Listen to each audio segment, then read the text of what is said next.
Aunque las temperaturas, sobre todo las mínimas, se han suavizado en las últimas horas en toda la península, las alertas por frío intenso y nevadas siguen activadas en al menos 33 provincias. La peor situación se la está llevando la mitad norte del país. La Agencia Estatal de Meteorología mantiene avisos de condiciones adversas en Cantabria, Huesca, Zaragoza, parte de Cataluña, Euskadi y Castilla-León. La cota de nieve se ha llegado a situar entre los 500 y los 1100 metros en la mitad oeste de la península y entre los 0 y los 600 metros en el este y en Baleares.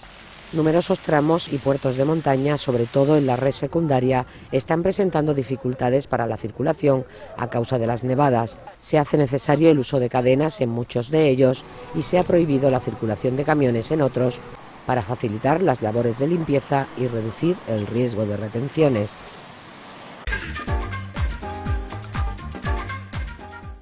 Se trata de una cantidad que iba destinada a Faja Pirítica de Huelva y a la empresa Santana. El dirigente popular ha dicho que, según se desgrana de un informe de la Guardia Civil, en la Consejería de Empleo hay documentos que acreditan estos pagos directos a Uniter. Sin que esa información se haya trasladado en ningún momento por parte de la Consejería de Empleo a la juez.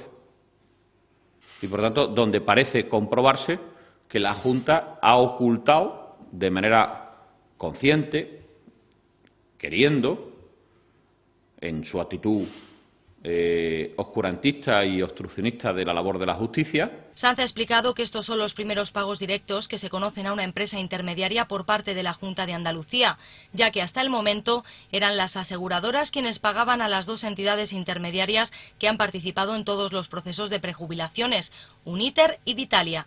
El número 2 de los populares ha considerado que esto debería suponer la dimisión inmediata del consejero de Empleo, Manuel Recio, y del actual director general de Trabajo, Daniel Rivera.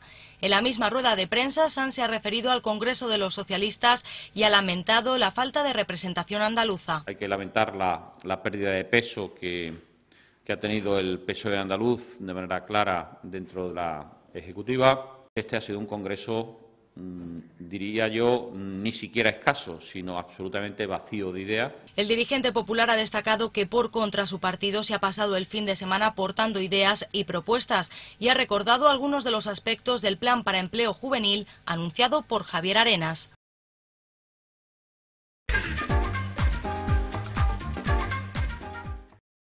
El 29 de febrero las movilizaciones sindicales se extenderán por toda la Unión en vísperas de la cumbre europea que se celebra el 1 y el 2 de marzo. Se trata de una jornada de acción europea para recalcar el rechazo a las medidas de austeridad puestas en marcha. En Andalucía, Comisiones Obreras y UGT han optado por cambiar de estrategia y convertir esta convocatoria en un movimiento social, mientras que el nuevo Ejecutivo no se siente a negociar con los sindicatos los cambios en las relaciones laborales y sociales. Manuel Pastrana, de UGT, critica que se está tapando el acuerdo alcanzado entre empresarios y sindicatos. Lo que sin duda es un acuerdo histórico por el contenido que tiene entre empresarios y sindicatos en este país, y que desde ambas partes consideramos que puede ser una magnífica herramienta para abordar tanto las dificultades de las empresas como las del empleo, no se está teniendo en cuenta en absoluto. Francisco Carbonero, de Comisiones Obreras, denuncia que el discurso del gobierno del PP se centra en tres palabras: cambio, reformas y austeridad, y que esto, asegura, solo ha empeorado las cosas. Hemos convocado para el 29 de febrero manifestaciones en las 8 provincias con el eslogan de "Basta ya, existen alternativas por el empleo y la justicia social". Ya en clave andaluza, los sindicatos critican las condiciones de las empresas regionales que apenas pueden hacer competencia en un mundo globalizado. Con el tipo de empresa que tenemos en Andalucía no vamos a ningún sitio en una economía absolutamente globalizada e interconectada. Nuestras empresas son un patinete. Cuando el mundo circula en hardware y en autopistas. En cuanto a las elecciones autonómicas del 25 de marzo, han adelantado que presentarán propuestas de creación de empleo a los partidos políticos.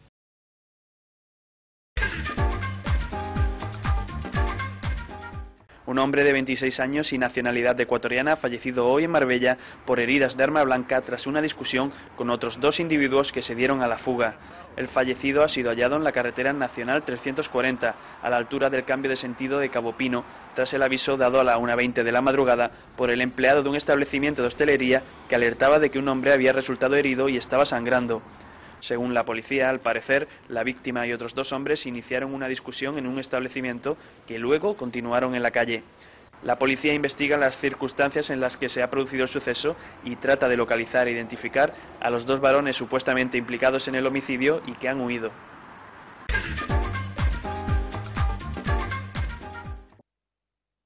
Primera comparecencia en el Congreso de la ministra de Empleo y Seguridad Social. Fátima Báñez ha ofrecido líneas muy generales de la reforma laboral que aprobará el Gobierno este viernes y que ha defendido para frenar la destrucción de empleo. Vamos a aprobar en los próximos días una reforma laboral que será completa y equilibrada, pero que será sobre todo operativa y útil, con el objeto de establecer un marco que contribuya a la gestión eficaz de las relaciones laborales y que facilite la creación de puestos de trabajo, y que además dé estabilidad en el empleo, que es de verdad lo que se necesita en este país. Y a corto plazo debe de servir para frenar en esta crisis la grave destrucción de empleo que hoy, después de los resultados del mes de enero, todavía vivimos en España. Báñez ha anunciado que el Ejecutivo impulsará medidas para que sea compatible seguir trabajando al tiempo que se percibe una pensión por jubilación. El Gobierno pondrá en marcha también un plan que mejore los controles en materia de prestaciones por desempleo y las bonificaciones a la contratación. Los grupos de la oposición han pedido a la ministra más explicaciones sobre esta reforma, una falta de datos que el diputado socialista Jesús Caldera ha calificado de decepcionante y ha preguntado a la ministra si piensa elevar la edad de jubilación más allá de los 67 años.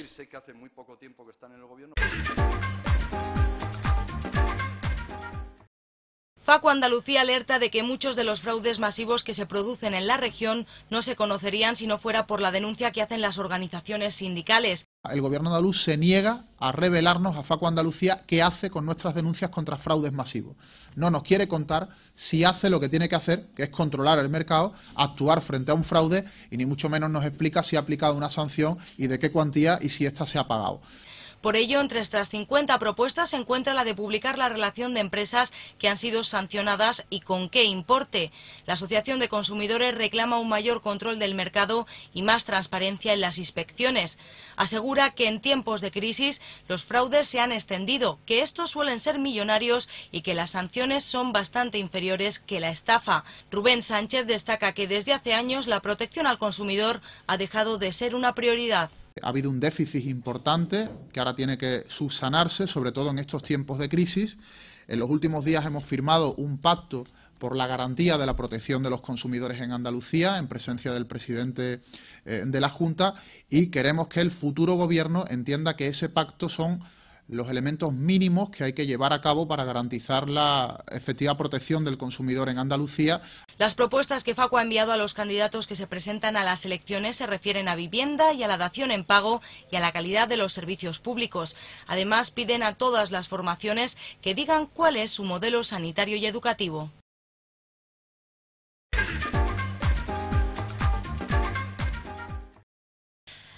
CESIF afirma que de esta forma la ley sufre otro fuerte varapalo judicial. CESIF interpuso un recurso contencioso administrativo contra la citada resolución el pasado 7 de diciembre, pidiendo la adopción de medidas cautelares de suspensión. La central sindical ha informado de que el auto indica que hay que reconocer que si no se adopta la medida cautelar de consolidarse la integración regulada en el protocolo impugnado, sería prácticamente imposible retrotraer la situación en la que se verían afectados los trabajadores y afectará evidentemente a la estabilidad y a la carrera profesional de los empleados públicos. No existen indicios de que el cuerpo de la joven sevillana asesinada en 2009, Marta del Castillo, esté en la zona conocida como Ruta del Agua, entre las localidades de Camas y Castilleja de Guzmán, un recorrido donde el abuelo de la víctima, José Antonio Casanueva, encontró en su día 2 bolsas y una manta. Un informe de la Policía Nacional concluye que no hay posibilidades de que el cadáver de Marta esté en esa zona. El padre de la joven, Antonio del Castillo, asegura no fiarse de esta investigación sobre el paradero de su hija. Se pregunta si pesan más los motivos económicos o la falta real de indicios. El cuerpo de Marta del Castillo ha sido objeto de otras búsquedas en el Guadalquivir, en el vertedero de Alcalá de Guadaira y en una zanja de camas. Su juicio se cerró con la condena a 20 años de prisión del asesino confeso Miguel Carcaño. Ahora la Fiscalía de Sevilla recurre a la absolución de la novia de Francisco Javier Delgado, María García, lo que la situaría en la noche del crimen.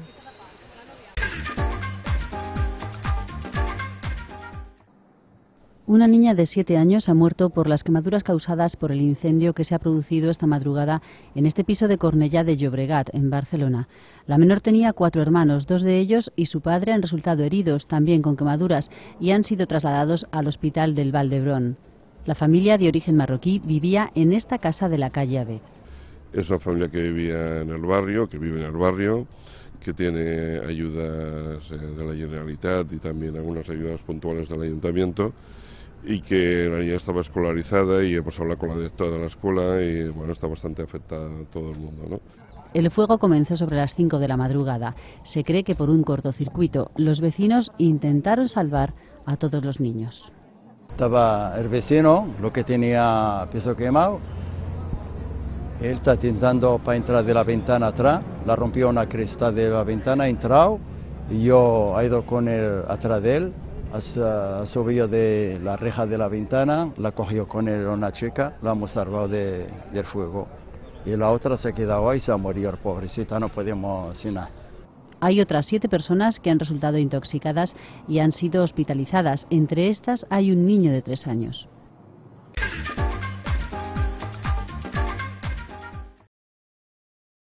En otro punto del informe, los agentes hacen referencia al actual director general de Trabajo, Daniel Alberto Rivera, y al propio Juan Márquez. Ambos imputados en esta causa señalan que dieron forma y continuidad a los acuerdos alcanzados por Francisco Javier Guerrero con Calderinox. Las investigaciones del Instituto Armado ponen de manifiesto que del análisis del ERE de Calderinox y de las manifestaciones tomadas a testigo e imputados se deduce que fueron Guerreros y el entonces delegado provincial de empleo de la Junta, Antonio Rivas, quienes adquirieron el compromiso verbal relativo a Calderinox.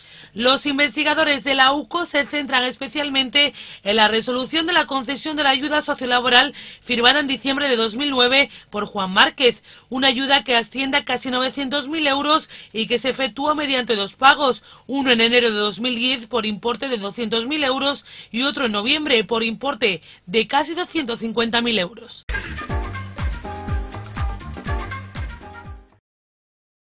Este es el centro municipal de acogida por el que diariamente pasan más de 130 personas, ya sea para comer o pasar la noche. En total, cerca de 90 sin techo duermen en estas instalaciones, un número que se ha visto aumentado en los últimos días debido a la ola de frío. Sí, ahora mismo el centro lo tenemos prácticamente ocupado al 100%, incluso tenemos habilitado por la noche, pues si vinieran y estuvieran las plazas ocupadas, que por lo menos se puedan quedar aquí en el centro con una manta y con un café. Este es precisamente el salón de ocio de este inmueble que por las noches se puede convertir, si la situación lo requiere, en cuarto de dormir. Y es que el perfil del usuario del centro es el de un hombre de 38 años de media, con bajo nivel de formación, parado y con relaciones sociales muy reducidas. Yo soy de un pueblo de Cantoria, Tierra del Malmo, pero bueno, yo ya a veces arreglo las paguicas y ya pues un día me puedo ir a mi pueblo tranquilamente. Porque me quitaron el carro con todas las mantas y ya me vine aquí. Pero antes de irme, que yo lo digo ya, que yo estoy completamente agradecido por lo que la Brega ha hecho por mí, no en esta vez, sino en otra vez también. Pero ahora sobre todo en esta vez más, porque ya estoy peor y después de tirarme 3 meses en un banco público durmiendo, pues estoy aquí y estoy más a gusto con todo, con el trato, con la comida y con todas las personas.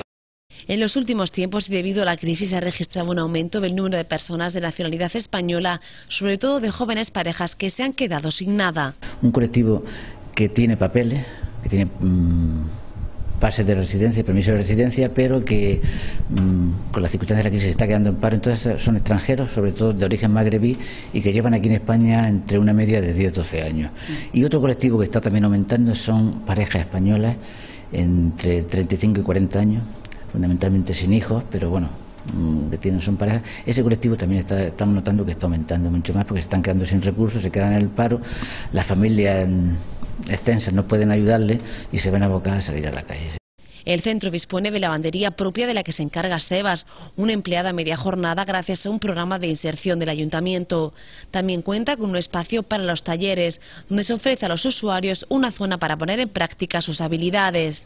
Esto digamos que vienen los que son autorizados por la trabajadora social y se tiran aquí pues desde que yo llego por la mañana hasta la hora del mediodía que se van a comer.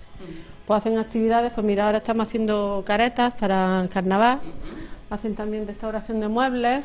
Por el comedor pasan diariamente unos 130 comensales, una cifra que ha aumentado en los últimos tiempos debido a la crisis, que ha afectado a familias enteras que por diferentes motivos no cuentan con recursos ni para comer.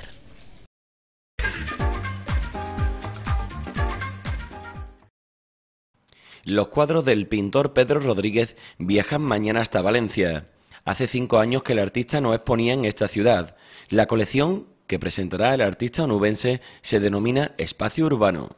Pues bueno, básicamente Nueva York, Florencia, Sevilla, paisajes de Huelva incluso he llevado alguno, ¿no? Un poco para de alguna forma que haya una representación de alguna de las calles de nuestra ciudad y Bilbao también, grandes formatos, bueno, un poco de todo, ¿no? El pintor Pedro Rodríguez transita por el espacio urbano, buscando la perspectiva que active la creatividad. Bueno, pues básicamente una selección de paisajes urbanos, donde trató distintos ambientes, distintas ciudades. Un poco viene a ser una exposición en cuanto a temática muy similar a la que presenté en Huelva hace unos meses en la Caja Rural. Y bueno, básicamente pues eso, paisajes urbanos con tonos grises, bueno, un poco con la forma de hacer y el lenguaje que es mío propio y particular, ¿no? El artista quiere volver a sorprender en Valencia, como ya hizo hace unos años, de ahí la ilusión que muestra porque llegue el día de la inauguración. La verdad es que bastante entusiasmado, ilusionado con la próxima exposición que tengo con la Galería Puchol de Valencia. Como tú dices, no es la primera vez que expongo con ellos, esta sería la tercera ocasión en la que expongo individualmente con ellos. Y bueno, pues como te digo, afrontándola con bastante ilusión y bueno, para mí como siempre una exposición supone un reto y bueno, esperando a ver la aceptación de la muestra que llevo a Valencia. Licenciado en Bellas Artes por la Universidad de Sevilla, Pedro Rodríguez inicia su trayectoria expositiva individual a mediados de los 90. Su trabajo ha podido contemplarse en numerosas galerías de España y de Europa.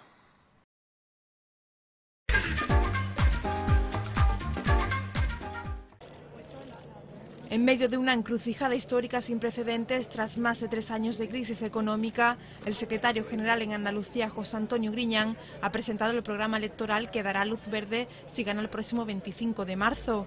Con motivo de las elecciones autonómicas, Griñán anuncia que las listas serán consensuadas y de integración. Quiero un Parlamento fuerte para la próxima legislatura y eso se verá en las listas, no le quepa la menor duda. Asegura que pensar en la alzada es equivocarse. Un programa con propuestas realistas que se incluye, según Griñán, en la Agenda Andaluza para el Empleo. Porque es imposible estar en desacuerdo con el vacío o con la nada. Queremos un programa comprometido y participativo. Una economía sólida, competitiva y productiva. Es el principio con el que se inspira este documento, un programa participativo que se articula en 5 ejes para transformar el futuro de Andalucía. Recuperar el empleo a través de una economía renovada y sostenible. En segundo lugar, educación como la oportunidad de mañana. En tercer lugar, buen gobierno, mejor democracia. En cuarto lugar, el valor de lo público, garantías de igualdad y seguridad. Y en quinto lugar, unas finanzas fuertes para reactivar la economía y sostener el estado de bienestar. A partir de hoy se podrá ver en la página web de la Junta. Se pretende que los ciudadanos tomen partida en las decisiones del futuro gobierno andaluz.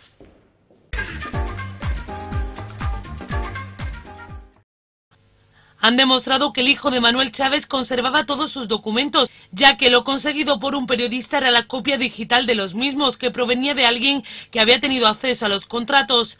Es más, el comisionista andaluz enumeró en su denuncia algunos contratos que no obraban en poder de los informadores.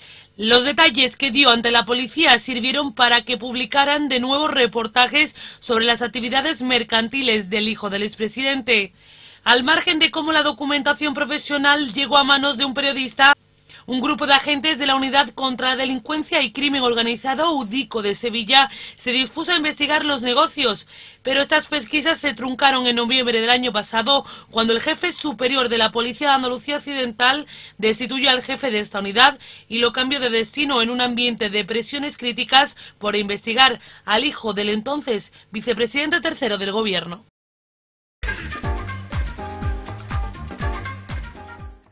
La Policía Nacional ha activado una nueva búsqueda de los 2 niños de 2 y 6 años desaparecidos el pasado 8 de octubre de 2011 en Córdoba, y las pesquisas se centran ahora en el entorno del polígono industrial de Las Quemadas de la capital cordobesa. Fuentes cercanas a la investigación han informado a EFE de que hasta el lugar se han desplazado agentes de la unidad del subsuelo procedentes de Sevilla y que la búsqueda se centra en pozos y alcantarillas del entorno del polígono, que ya fueron registrados hace varias semanas, aunque en aquella ocasión el rastreo no pudo ser exhaustivo debido a la lluvia. Los agentes rastrean una zona ubicada a varios metros de la finca de Las Quemadillas, propiedad de los abuelos paternos de los niños, que centró las pesquisas desde el primer día de la desaparición de los menores. En el lugar operan entre 6 y 8 agentes de la unidad de subsuelo y están apoyados por técnicos de la empresa municipal de aguas cordobesa, que tratan de sacar agua de un pozo para mejor rastreo del mismo.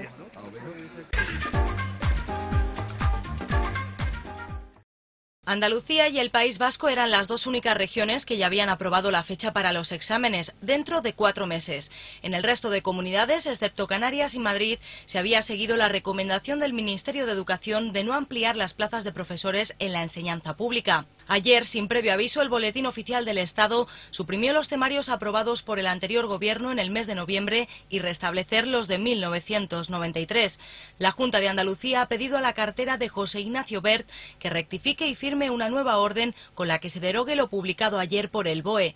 El consejero de Educación, Francisco Álvarez de la Chica, recuerda que nunca antes un Ministerio de Educación había cambiado los temarios de las oposiciones sin consultar previamente a las comunidades. El número 2 de los populares andaluz le responde: la mayoría de los gobiernos autonómicos votaron en contra de los contenidos aprobados en noviembre. Insiste en que el anterior gobierno tuvo 5 años para elaborarlos y no fue hasta el último momento cuando los aprobó. Yo creo que convenía restablecer el interés general, que es el interés de los opositores, que han visto cambiados los temarios en pocos días, de manera ilógica, política, cuando llevan estudiando un mismo temario desde el año 93. Pues yo creo que es una farsa, la confrontación que está buscando el gobierno es una farsa política, electoral, que desde el punto de vista de los intereses de los opositores, pues evidentemente lo que se ha hecho es restablecer, volver al temario de siempre. Por su parte, Comisiones Obreras no descarta presentar un recurso en los tribunales y denuncian que miles de opositores calculan que unos 30.000 en Andalucía llevan meses estudiando los temarios de noviembre y pagando academias.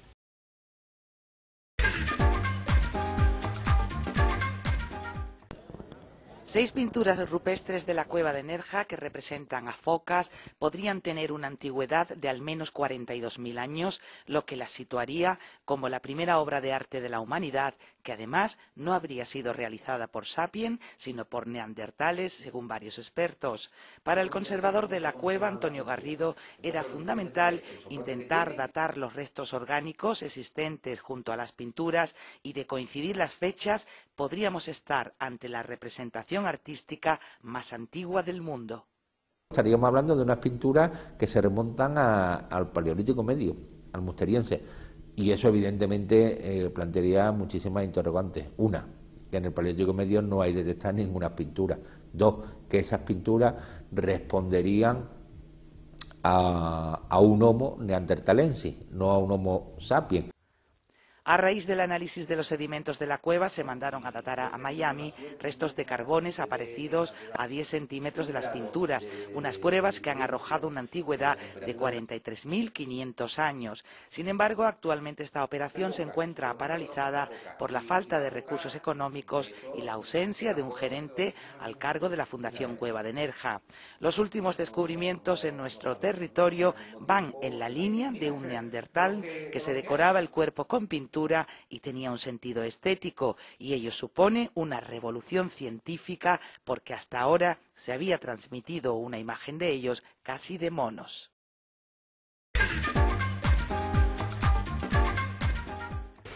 La crisis económica hace mella en nuestro país. 1 de cada 4 españoles se encontraba en 2010 en riesgo de pobreza, un 2% más que el año anterior.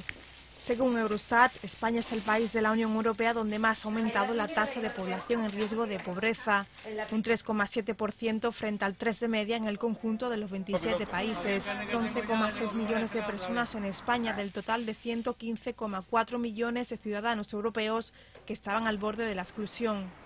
La Oficina de Estadística Eurostat considera en riesgo de pobreza a personas con unos ingresos menores al 60% de la media nacional. En nuestro país, los más afectados son los menores de edad, seguidos de los ciudadanos en edad laboral y los mayores de 65 años. Entre los Estados miembros, las mayores tasas de pobreza se observan en Bulgaria, Rumanía, Letonia y Lituania.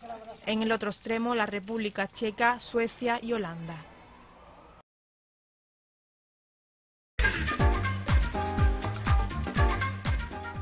Desde el primer escándalo de los ERE, la Junta de Andalucía siempre ha sostenido que fue cuestión de 4 golfos. A día de hoy hay más de 50 imputados, entre ellos 6 altos cargos en el gobierno andaluz. Ahora la Junta da un giro en cuanto a su política llevado a cabo en la trama.